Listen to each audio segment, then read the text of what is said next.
Hi hi කොහොමද ඉතින් ඔයාලා හැමෝම සතුටින් පරිස්සමින් ඉන්න ඇති කියලා හිතනවා.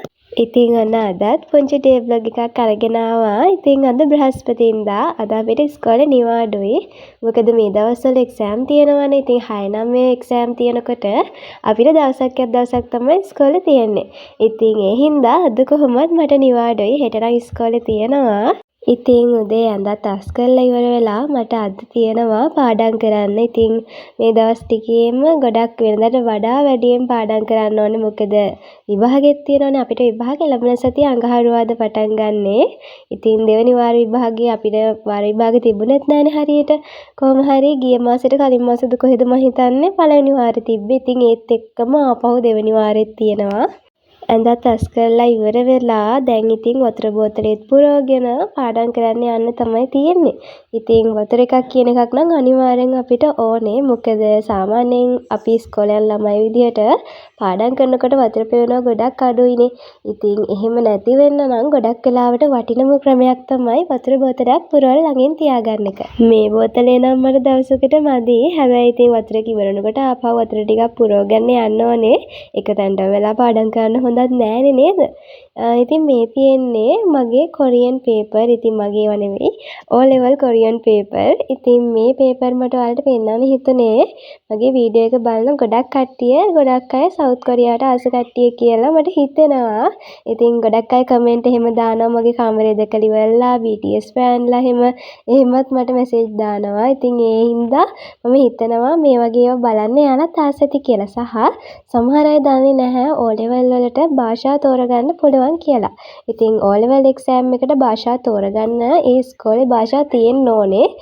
හැබැයි ඉතින් භාෂා නැති ඉස්කෝලත් ගොඩාක් තියෙනවා. හැබැයි අපේ ඉස්කෝලෙත් මේ අවුරුද්දේ ගිය අවුරුද්දේ තමයි අපි කියන්නේ O level වලට 10 වසරට එන අවුරුද්දෙම තමයි කොරියන් භාෂාවයි ජපන් භාෂාවයි උගන්වන්න පටන් ගත්තේ. ඉතින් ඒ හින්දා අපි තමයි පළවෙනි බැච් එක වෙන්නේ.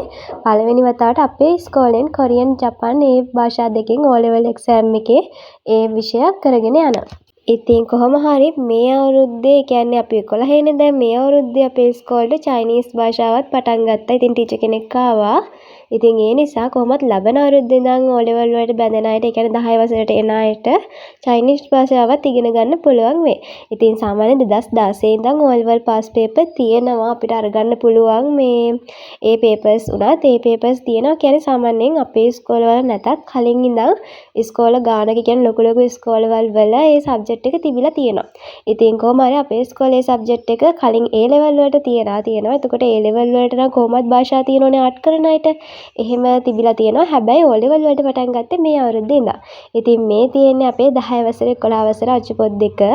ඉතින් සාමාන්‍යයෙන් කොරියන් සබ්ජෙක්ට් එකට අච්චුපොත් එන්නේ නැහැ. ඒ කියන්නේ පෙළපොත් නැහැ. ඒ කියන්නේ මේ පෙළපොත් අපි print කරගන්න ඕනේ. පෙළපොත් තියෙනවා. ඉතින් ඕවා අපි print කරගන්න ඕනේ. එන්නේ නැහැ රජයෙන්. ජපන් භාෂාවට නම් රජයෙන් පෙළපොත් එනවා. ඉතින් මුල ඉඳන්ම ඒ කියන්නේ අකුරු වල ඉඳන්ම grammar part ඒ ඔක්කොම 10 11 වසරේදී cover වෙනවා. ඉතින් මේ දේවල් වලදී සාමාන්‍යයෙන් සරලම grammar තමයි උගන්වන්නේ. ඒ වුණත් grammar 63ක ප්‍රමාණයක් තියෙනවා අපිට O level වලට. ඊට පස්සේ වචන නම් මම තාම ගණන් කරේ නැහැ. grammar අපිට ඉගෙන ගන්න 63ට වඩා තියෙනවා. සමහර ඒවා එකම grammar එක අර්ථ දෙකකින් වගේ තියෙනවා. ඉතින් ඒව මම එක තැනකට අරගෙන තමයි අර ඔයාලා කලින් දැකපු short note වල මම දාගෙන ඉන්නේ. ඉතින් ඒ නිසා ඒ දේවල් මම ගණන් කරේ නැහැ. ප්‍රධාන මේවා ටික ගණන් කළා තමයි මම සාමාන්‍ය 63ක ප්‍රමාණයක් තියෙනවා කියලා කිව්වේ. ඉතින් 11 වසරේ පොතේ පාඩම් 6යි අපිට උගන්වන්නේ.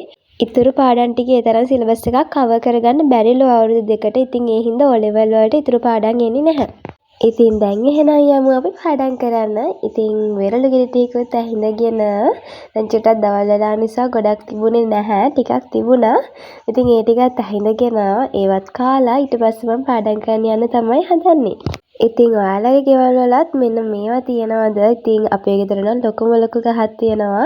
මං හිතන්නේ මට මතක ඇති කාලෙක ඉඳන්ම මේ ගහේ වෙරළු තියෙනවා හැමදාම වගේ. ඉතින් ඒ නිසා වැඩි කැවෙන්නෙත් නෑ. කොහොමද ඉතින් ගෙදර තියෙනකොට ගොඩක් අයට අර කන්න ආසාව නැති වෙනවනේ. ගෙදරම තියෙනකොට අගයක් නෑ වගේ. ඉදුණු ඒවත් රහයි. ඒ වුණාට ඊට වඩා අර පැහිච්ච ඒවා තම්බලා ඒක අච්චාරුවක් වගේ හදලා ඒකට පැණිත් දාලා කනකොට මාරම රහයි. ඉතින් එහෙම කන්න තියනවා නම් ගොඩක්ම රහයි. ඇත්තට මං ආසම ඒ විදිහට කන්න. මම මේ ලංකේදී තමයි එහෙම try කරේ. එහෙම try කරාට පස්සේ නම් මාරම ආසයි තුනා ඒක ඒ විදිහට කන්න. කොහොම හරි ඊට පස්සේ දැන් ඉතින් තියෙන්නේ පාඩම් කරන්න තමයි. ඉතින් ඔයාලත් මේ දවස්වල පාඩම් කරනවා ඇති නේද? විභාගෙත් ළඟයිනේ.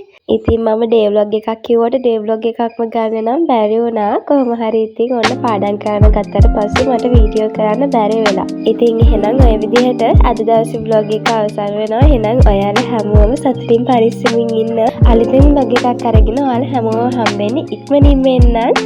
ඔයාලා හැමෝටම සුබම සුබ දවසක්.